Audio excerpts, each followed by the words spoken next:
Maybe go down the list of the three guys and, Yeah. what jumped out to you about them? Yeah, so Alfred, he's a guy that throughout the process just really zeroed in on him as a player and what he could provide at a spot that we needed some help. And huge human being, football player. This guy's 6'5", 332 pounds, and 85-inch wingspan, 35-inch arms. Got a real skill set. We like the fact that in the pass game, he can win quickly, and we think he can develop some skills in the pass rush. He's really adept at batting balls down. I think he affects the quarterback in a big way, but can be a real presence in the run game. Nick Martin, the linebacker, he's a run and hit player. He fits our style of physicality and playing the game the right way. Two-time captain at Oklahoma State. Just had our type of player all over it. Swarms to the football, and you feel him on the field. Not the biggest guy, but has long arms that kind of mimics Dre in a lot of ways. So that's high praise, and he's got a long way to go to show that he can be like that. But that was a guy that was reminiscent of that. And then the last guy, Upton Stout, I think Warren Ball, our scout who scouted him, said it best. He's got the heart of a lion, and he's got a lot of qualities we really like, and I think translate well to the nickel position. Played with Rondé Barber, and these guys, Upton, I don't know him that well. He came on a 30 visit, and feisty is the word I would describe to his play, his demeanor, and he's got a lot of juice. That was as good a call as we've ever had, calling a kid, letting him know. And I think he's still saying, let's do it. So that was fun, and a good day for the Niners. Would you like to ideally, make it so Giamador can just stay outside? Possibly. I mean, we're going to still play it out. And, I think Demo is great inside. I think he's great outside. We probably see Upton definitely as an inside player. So that was a big need, the way it fell, especially in the draft. But Demo can do either, but I think it's easier for a guy when he can't stay at one spot. So we'll work that through OTAs and training camp and see how it ends up. All four of the picks so far, defensive players, pretty easy to determine. Was that kind of pre-scribed? We were going to do that, basically go all defense in these first 2 days? Okay, we hope so. I mean, that was you always want to address your bigger needs, but you don't just draft to address needs. It's got to fit right. So we hope to play it out that way because we needed to do that. And starting with the first pick to the next three, it all worked out that way, and we were able to fill probably our biggest needs on the team right now. Yeah, one cool thing, I think, you don't, it's not like Kyle, scripting 24 offensive plays. I think in a draft, you can play around. We do plenty of it, but, much like a script in offense, it's third down or it's situational. The same thing happens in a draft, but I would tell you that with Michael, Alfred, and Nick, those were the guys we wanted. Those are the slots we wanted, and so that's pretty cool when it works out that way. And Upton, we knew we wanted a nickel, and there were a number of guys in play, and he ended up, and he was a guy we had a lot of affinity for, and so was really fortunate that he was still there at 100. It was getting a little hairy, but he hung on, so that was awesome. You guys compared Martin to Greenlaw a little bit, but he also said that he saw Greenlaw and Fred Warner as like a dynamic duo, but he also said that he studied Fred Warner for a long time. I think that he said that's the only jersey he owned is a Fred Warner jersey. Knowing that, do you guys see the possibility of that same type of tandem between the two of them? Well, I mean, that's as special of a tandem to me as I've been around. So, I mean, that's a lot, but, I mean, that's what you hope for.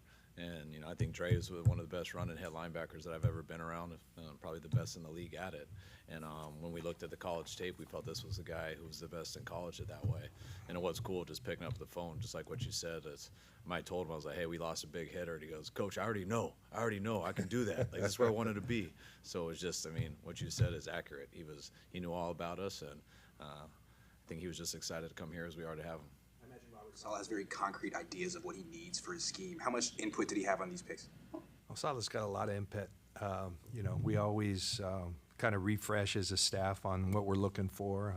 I think the impressive thing about Saleh, we have a system in the core and the fundamentals of that stay consistent, but hopefully we're always evolving, and I think Robert's really into that, and we do a good job. He does a nice job of communicating that. Kyle's involved on the defensive side. I think it's one thing we've tried to pride ourselves on, being very clear with what we want, the traits at each position, and that helps come draft time. Our scouts, the continuity that we've had for a long time gives them a lot of confidence in going out and finding the right kind of players. And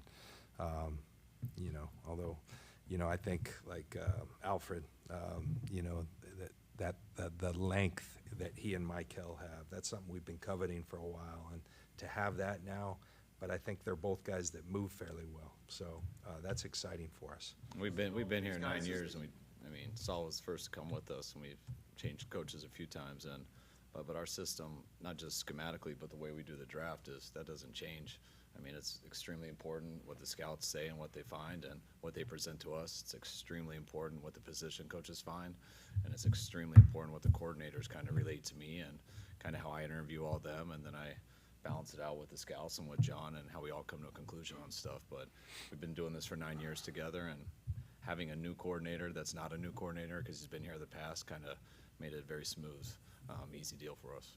You see all these guys, maybe especially the first three, as day one starters? I know it's always competition, but are you drafting them to be day one starters? We have aspirations. When you're drafting, day 1 and 2, you'd love for that. But these guys, everything is earned in this league. I think that's the biggest principle, and it has to be, and it's the way you want it, and so these guys will have to earn it like everyone else. We think they all have qualities that can lend to being starters, but there's a lot of competition, a lot of good football players that are already here. Yeah, help but notice some similarities between Nick Martin's athletic score and Malik Mustafa's. I know they're at different positions. He's probably about 10 pounds lighter, but I know you've had a lot of linebackers with safety backgrounds. Is there this increased push toward this adaptability on the back end to give Robert, versatility with what he can call there? Well, I think one thing we look, we play a lot of zone defense. How fast can you get back, plant your eyes on the quarterback, and break, and then go do some damage when you do break, and how fast can you close? And you guys see that with Malik, right? He sees it and he goes and gets it. And Nick Martin has some similar qualities. So, albeit different positions, those are the type of players we like.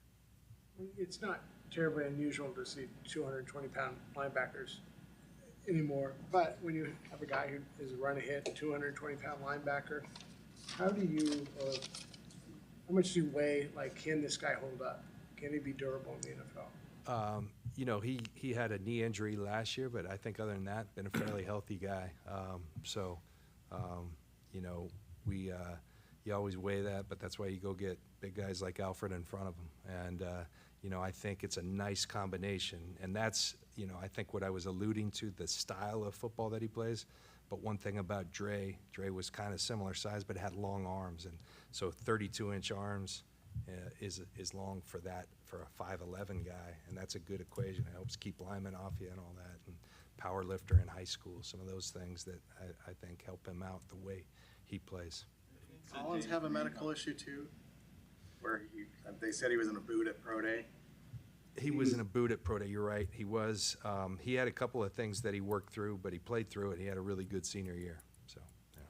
For a lot of different reasons, you guys have said goodbye to a lot of players this offseason.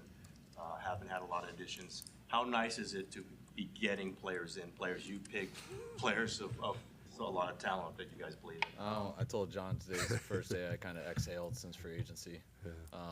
You lose a lot of guys, so you just, for whenever that happened, but 2 months ago, a month and a half, but you come into work and you look at your board and there's a lot of empty spots, and you're studying the draft, but you don't know how it's going to pan out, and there's a lot of empty spots there that we would love to fill, but if they're not there, then you go other positions and stuff. So I was really hoping that we could fill out a lot of those spots, and we did today, which, that's the start of it, but you got to have some people there, and now it's to add some competition, and hopefully we add some more tomorrow, but it's definitely was a good feeling to add some guys here because we lost a number more than we ever had before. Into day 3, you still have a lot of picks to work with. How assuring is it that a lot of your plan up to this point has has kind of worked out, and what kind of confidence does it give you to maybe play around with some things? It's a good foundation. This was a huge weekend for our organization. You know, we love our core of guys, but there's a lot of opportunity on this roster right now, and it's also a lot of necessity, I think, to infuse some youth and some young players and some quality young players. I think this draft, we felt like that was the case, that there'd be a lot of quality starters through day 2 and into day 3, and that's how it played out. And we were fortunate to get the guys that we did. We got a lot of work still to do, and Kyle said it yesterday. Sometimes you can think, like when you're trading, well, it's just a 7th. Well, like he said yesterday, it could be Juwan Jennings, it could be Brock Purdy. So you never take these things for granted, and the same goes for our free agents. We had our free agent meeting today talking about how we pair a scout and a coach and a financial guy so we can go to work. And when you think of the Matt Breidas and J.P. Masons and Aziz Al-Shairs, and I mean, there's a lot of success stories here, and so we got to keep doing work. Sometimes on day 3, there's veteran trades that finally go through because the draft's finishing up. But is anything like that on the horizon? We don't have any of those conversations going on right now. We're kind of focused on this, but always open to listen and making calls and things like that. Do you see any similarities between Upton Stout and the young K'Wan Williams? Yes. Good call. Good call. Yeah. Yeah. There was a report that George Kittle was in the building. Has he reported? He was here today, yeah. Got to hang out with him for a little bit. Worked out with the team, so it was cool. Was there any consideration, did you have to think about maybe an offensive player who was kind of drifting around, not even specific, but was there some thought about drafting some a playmaker or anything like that?